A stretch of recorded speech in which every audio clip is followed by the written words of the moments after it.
हमारे चैनल को करें सब्सक्राइब, प्रेस करें बेल आइकन ताकि हर खबर सबसे पहले पहुंचे आपके पास। Dagru Seth jewellers, GM road near radio station Darbhanga.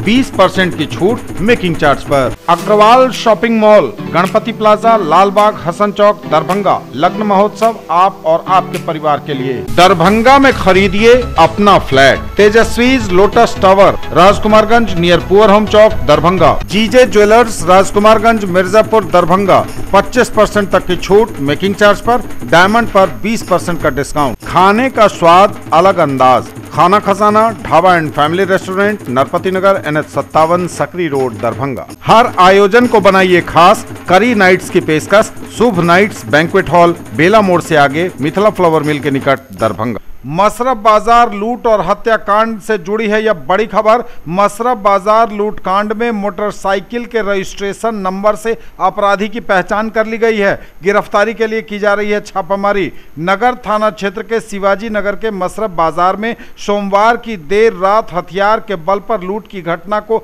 अंजाम देने वाले गिरोह की पहचान दरभंगा पुलिस ने कर ली है। इस संदर्भ में SSP बाबूराम ने कहा है कि घटना स्थल से पुलिस ने फरार अपराधी की बाइक बरामद की थी। मोटरसाइकिल के रजिस्ट्रेशन के आधार पर दूसरे अपराधी की पहचान कर ली गई है। पुलिस अमित सहनी की गिरफ्तारी के लिए उसके घर पहुंची तो अपराधी सहित घर के सभी सदस्य फरार थे।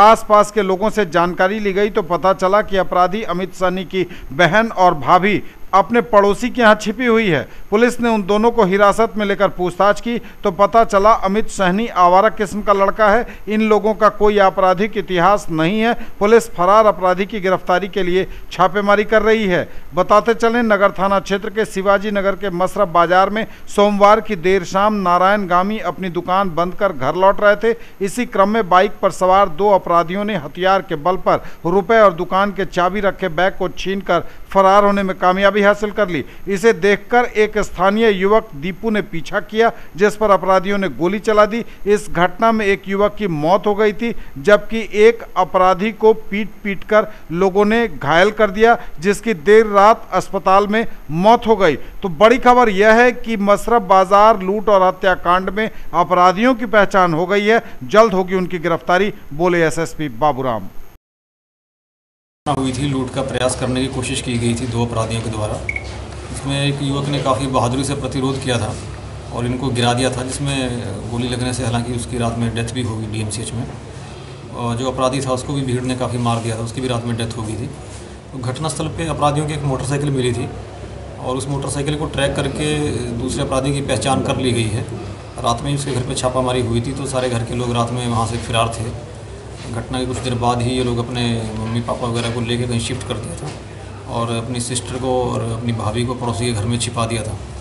तो भी पूछताछ जारी है, कुछ टीमें लगी हुई हैं, जल्दी इसकी भी गिरफ्तारी कर ली जाएगी। इन लोगों का पूर्व का कोई क्रिमिनल हिस्ट्री नहीं है पुलिस के रिकॉर्ड में, लेकिन जो पूछताछ में अभी तक की जानकारी लग रही है, ऐसा लगता है कि आवारा टाइप के लड़के हैं। हत्या के कारण इन्होंने जो व्यवसायी से बैग छीन कर भागने की कोशिश की और लोगों ने इसमें प्रतिरोध किया, खासकर एक स्थानीय युवक ने। उसमें इन्होंने गोली चला दी और गोली उनको एक वाइटल पार्ट पे लग गई, जिसकी वजह से उनकी डेथ हो गई। और फिर भीड़ ने भी अपराधी को काफ़ी मारपीट कर दिया पीहू में, जिसकी वजह से उसकी भी हॉस्पिटल में रात में डेथ हो गई। देखिए, गश्ती तो रहती है, लेकिन क्योंकि गश्ती हर पॉइंट पे नहीं रह सकती है, इसका फ़ायदा अपराधी कई बार उठा ले जाते हैं। और इसके पहले जो घटना घटी थी गोल्ड लूट वाली, वो तो हम लोगों ने कम्प्लीटली उसका उद्भेदन किया है और इस घटना में भी जो एक अपराधी भागा हुआ उसकी भी जल्दी गिरफ्तारी हो जाएगी। देखिए, वाहन चेकिंग भी अपराध नियंत्रण के दृष्टिकोण से ही की जाती है। इसमें भी वरीय पदाधिकारियों का निर्देश है कि कई बार अपराधी हथियार के साथ बाइक पर मूवमेंट करते हैं, तो इसको रोकने के लिए वाहन चेकिंग भी ज़रूरी है। और इसके अलावा सुरक्षित ट्रैफिक को सुनिश्चित करने के लिए भी वाहन चेकिंग ज़रूरी है। अगर यातायात के नियमों का पालन नहीं किया जाता है तो एक्सीडेंट्स में जितनी जानें जाती हैं उतनी जानें ना किसी आपराधिक घटना में जाती है, ना ही किसी बीमारी से जाती हैं।